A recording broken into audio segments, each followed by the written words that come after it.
What up, bitches? It's the MisanthropikOne, aka Face the Music, back up in this bitch for another rant/review. Today I want to review this album right here, Inspectah Deck's latest album called The Manifesto. Get the fuck back, you fucking piece of shit camera. Y'all know who Inspectah Deck is. One of the Wu-Tang's famed 9 generals. And go listen to the first verse of Triumph. Legendary cut right there. But listen to that first verse. He's a supreme lyricist in my book. And the Wu-Tang has had a strong resurgence starting last year in 2009, coming out with Wu-Tang's chamber music. Oh my god, just saying that name gives me goosebumps. That album was fucking sick, okay? And you had Raekwon's Only Built for Cuban Links Part 2, classic album, front to back, not one bad track on that album. Felt like you were back in 1995 bumping Only Built for Cuban Links when that shit first came out. Okay, then you also had Ghostface's album with the experimental R&B shit, which was okay. And you also had You God's Dopium, dope fucking album right there. But needless to say, Wu-Tang has been going strong ever since last year. It's like they got their second wind or whatever. And Inspectah Deck, this album is a solid album. I have a few gripes with it, you know. Number one, RZA did not produce one fucking track on this album. Why he didn't is beyond me. But y'all know certain MCs need certain producers.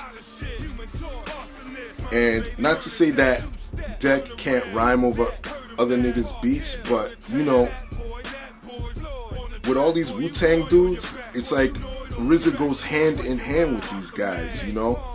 I mean, Deck is able to hold his own over other dudes' beats. Not saying that, you know, like, let's see, Alchemist produced something on here. Deck produced some shit on here. Who else produced on here? Some dude, Jay Glaze, Moss, I know Moss, Max Soundsmith, Lee Bannon. Like, okay. Oh, Aguilar, I know. But, I mean, excuse me.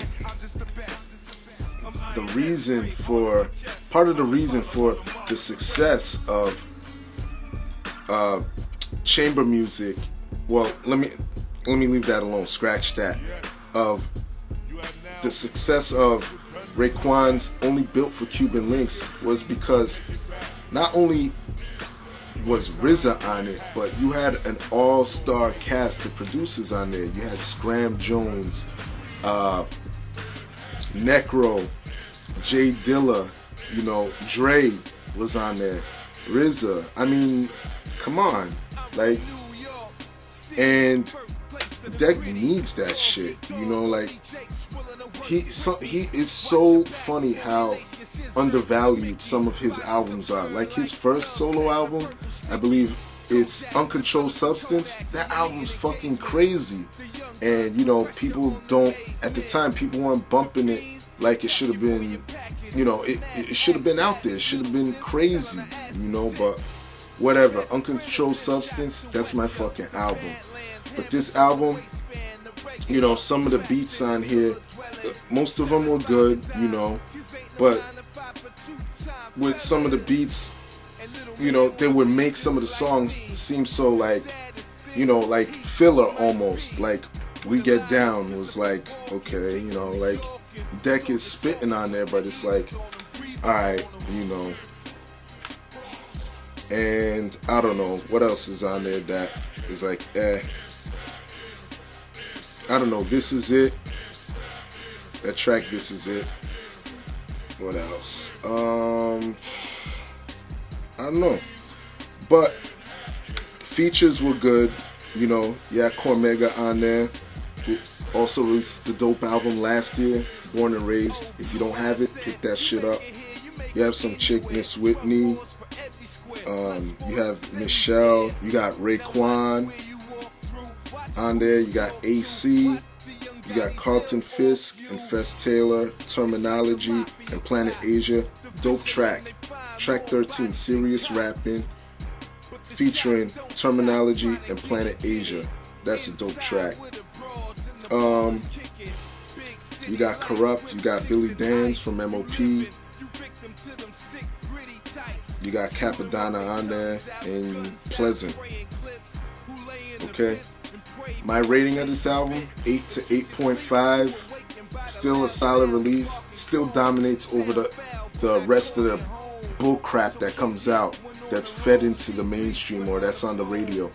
This obviously dominates over that shit. So again, y'all know what it is. Support real music.